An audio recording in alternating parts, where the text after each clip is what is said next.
Strength is nothing but product of your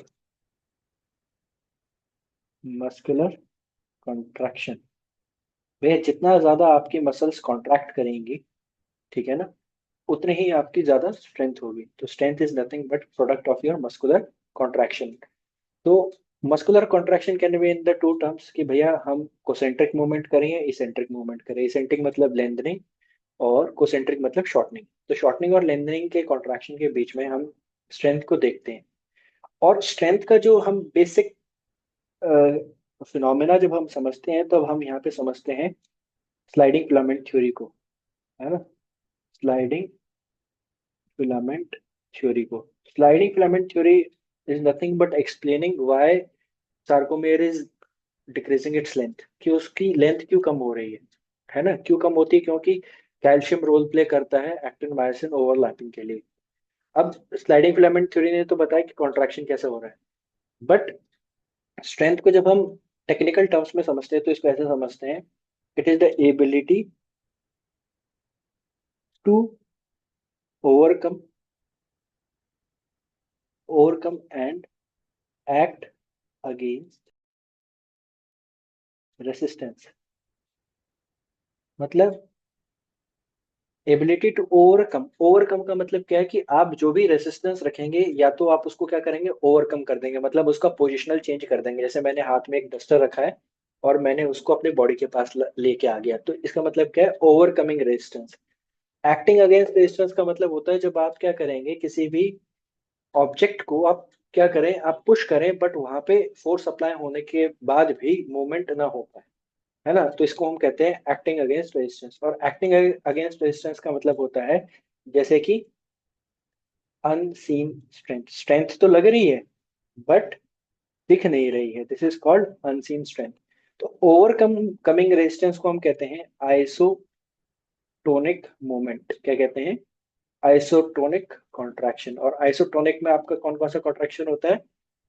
यहाँ होगा आपका इसेंट्रिक और कोसेंट्रिक, ठीक है। और रही बात एक्टिंग अगेंस्ट रेजिस्टेंस का मतलब होता है आइसोमेट्रिक। आइसो का मतलब होता है इक्वल और मेट्रिक का मतलब होता है लेंथ। तो एक्टिंग अगेंस्ट रेजिस्टेंस का मतलब क्या है? There is no change in the length of muscle but still there would be a force. और आइसोटोनिक में हम इसेंट्रिक और कोसेंट्रिक कॉन्ट्रैक्शन की बात करते हैं, ठीक है। अब स्ट्रेंथ को जब हम पढ़ते हैं तो यहाँ पे आपको समझना पड़ेगा किसको, मोटर यूनिट को। मोटर यूनिट क्या होती है? ये एक न्यूरॉन है आपका, ठीक है। ये एक उसका एक्सॉन टर्मिनल, ये दो एक्सॉन टर्मिनल, ये तीन एक्सॉन टर्मिनल, ठीक है। यहाँ पे कुछ मसल फाइबर है, यहाँ पे कुछ मसल फाइबर है, ये कुछ मसल फाइबर है। तो मोटर यूनिट क्या होती है? मोटर यूनिट का मतलब क्या है? एक न्यूरॉन का एरिया जो स्पेसिफिक कितने मसल फाइबर्स को क्या कर रहे, एक्टिवेट कर दे, ठीक है ना। जैसे यहाँ पे इसको हम कहेंगे मोटर यूनिट 1, इसको हम कहेंगे मोटर यूनिट 2, मोटर यूनिट 3। अब मोटर यूनिट्स का सिंक्रोनाइजेशन में काम करना बहुत इंपॉर्टेंट है। अगर मोटर यूनिट सिंक्रोनाइज होकर काम नहीं करेंगे तो स्ट्रेंथ का प्रोपोर्शन इक्वल नहीं आएगा, कभी ज्यादा आएगी कभी कम आएगी। उसी केसेस में मसल में क्या होता है, कोऑर्डिनेशन अच्छा नहीं होता तो मसल फट जाती है एक जगह से। अगर मोटर यूनिट्स का कोऑर्डिनेशन अच्छा होगा, सिंक्रोनाइजेशन अच्छा होगा, तो स्ट्रेंथ का भी लेवल अच्छा होगा। दूसरी चीज, अगर एक मोटर यूनिट थ्रेशोल्ड वैल्यू पे पहुंचता है तो वो पूरे मसल फाइबर्स को एक्टिव कर देगा। बट अगर वो थ्रेशोल्ड वैल्यू पे नहीं पहुंचता है तो there will be no activation of all the constituting muscle fibres, ठीक है ना। इस चीज को हम ऑल एंड नन लॉ में भी पढ़ते हैं।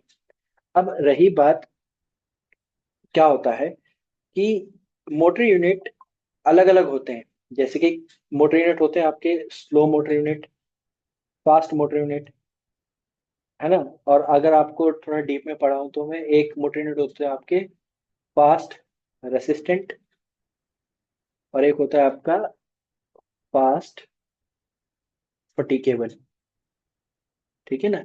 ये दोनों आपके होमवर्क है, आपको इन दोनों के बारे में लिख के लाना है, ठीक है।